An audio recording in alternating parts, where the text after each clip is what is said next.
recommend my friend's Alfa Romeo 4C. The Alfa Romeo 4C is one of my all-time favorite cars. Ever since it came out a couple of years ago, I've always wanted one. I've always wanted to own one. One of the things about it that I like so much is that it takes a different approach on what most modern cars are. So for instance, it has no power steering, which is at low speeds very heavy. Speeds like this, it really comes alive, and you can just enjoy the experience even more. And this car only weighs 2,400 pounds. The European models actually weigh, I think, like a couple hundred pounds less than this. This car is fitted with a very small 1.7 liter 4-cylinder turbocharged engine that makes only 240 horsepower, which is obviously not that much. But in a car that weighs this little, that is plentiful. That is, 0 to 60 is like 4.1 seconds, so it is a quick car. But really, it's a 0 to 100 kind of car. This car is fitted with a 6-speed double clutch transmission and is very quick. Inside, it's a very small car. I actually fit just fine. I was actually very surprised. I actually have more than enough legroom. I think the seat even goes back even further. It's a little close inside. Everything's very snug, but I wouldn't say it's claustrophobic or anything. I honestly think the interior is very nice. I don't understand. A lot of journalists dog the interior. They think it's cheap, and there's a couple of like somewhat cheaper parts that don't really matter. Like, who cares about that? You're not buying this car for that. But I still think the interior is very nice. Nice red leather stitching all around. The seats are awesome. And the coolest thing is the carbon fiber tub. So this car obviously has a carbon fiber tub, which is something that you don't find in cars of this price range. You only find them in McLaren. And you can see all the exposed carbon. It's really cool to look at. And the carbon fiber tub makes it very strong. The car is very rigid, and that means the handling on this thing is absolutely insane. Everything about this car was designed to be light, basically. The front doesn't actually open up at all. It's just, they just put like the seams there to make it look like a regular car. It doesn't actually open up. The trunk, for instance, has to be opened up with a little latch to hold it in place. The blind spots are not, they're definitely there, but it's not bad. I mean, in front of you is fine, the sides are fine, but it's really just the back that's just how it goes with mid-engine cars.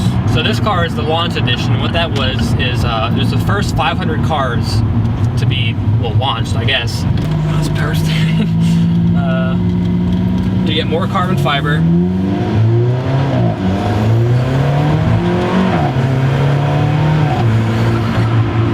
Yeah, so it makes a lot of really lovely noises. There is a bit of lag, but honestly, I think that's pretty fun. But yeah, the launch edition comes with just more carbon fiber. I think like a different suspension setup, just slightly different. Sports exhaust, which means it actually has no muffler. Which sounds awesome. This car is one of the best sounding 4-cylinder cars there are. And this is one of those cars where you don't need to be going all that fast to be having a good time.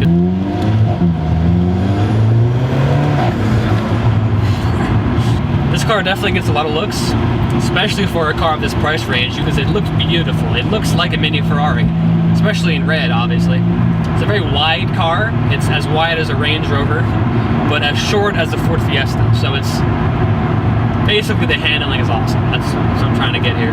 One sort of sad thing is that so since everything is going turbocharged now, manufacturers try to keep the sounds of the turbos away. Some people like me love the sound of turbos. So it's nice that for once a car actually emphasizes the sound of the turbos. It's nice. It's a very dramatic experience. Everyone gives you thumbs up and stuff. It's there's a lot of attention. Makes a lot of people's day, this car. It's a very happy kind of car. It's the reason why everyone likes Alfa Romeo. It's because they have personality and passion to all their cars.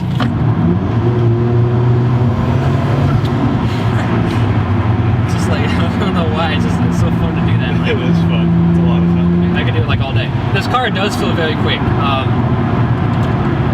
You have a great view out. You can place the car just where you want. It is rear-wheel drive, so you can get the back end out pretty easily, obviously. It's not my car. I'm not going to try that at all, but you can if you really wanted to. We're currently in dynamic mode. So there's dynamic, there's natural, which is just like your normal mode, and then there's all weather, I think. And then if you hold dynamic for 5 seconds or so, that engages race mode, but it gives you a bit more play.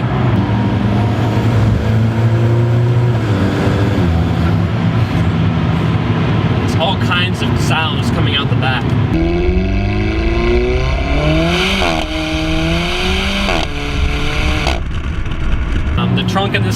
is actually bigger than you would think. It's still not very usable. I mean, you can put a duffel bag or something in there, a few things. You don't want to put food in there because it'll heat up from the engine. So power steering. Probably get a good arm workout with this. Oh yeah.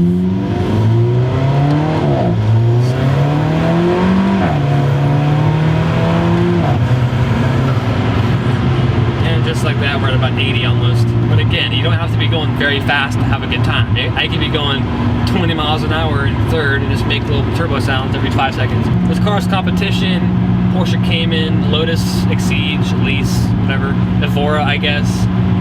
I'd rather have this than all three of those. Part of it is just the way it looks. It is just a stunning design. It's pure Italian design. Coming from a company that pretty much everybody loves. Nobody hates an Alfa Romeo. You just can't. Porsche Cayman is you probably get more stuff with a Porsche Cayman, more I guess luxuries, but I honestly don't care about that.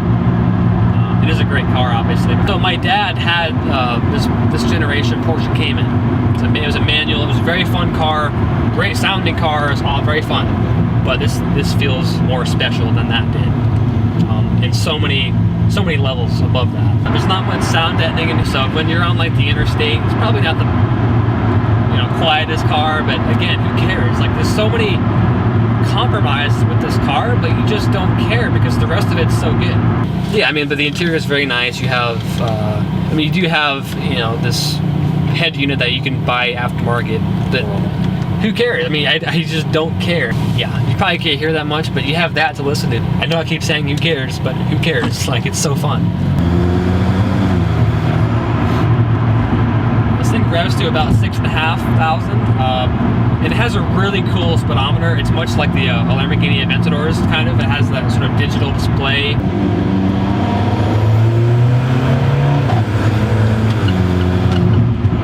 So you can overtake people pretty easily. And honestly, I think it rides pretty well too. I mean, it's definitely a firm ride. It's a sports car, that's how it should be. But it's not jarring at all. It's not unbearable. It's perfectly fine. The owner of this car actually dailies it, which I'm actually very pleased to hear. It's unusual, but I like it. I think it's awesome that he dailies it. That just shows you how much fun it is and how you can ignore all the, I don't want to say downsides of the car, but maybe some of the flaws of the car that these kind of cars have. You can just ignore that because the rest of it's so fun. 34 miles on the Gallon Highway. Yeah, so it's 4-cylinder, gets great gas mileage. Okay, here we go, slower in a second.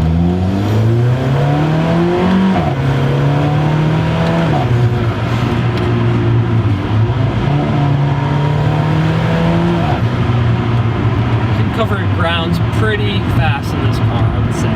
The car is quite low, but I don't think you really need to. It shouldn't be that complicated to get over speed bumps. Because the turbo likes to spool up at a certain RPMs, this car's sweet spot is between 3,000 and 5,000 RPMs.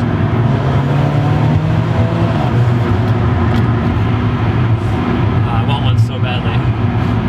One day I would like to have this car. Unfortunately, the camera cut out like it always does. I've never driven a car where I just want to keep driving forever. I didn't want to get out of the car, I'll be honest. I was in the car for half an hour, didn't want to leave. It was an incredibly fun car. As always, thank you guys so much for watching. Don't forget to like, comment, and subscribe, and I will see you guys next time. Thank you.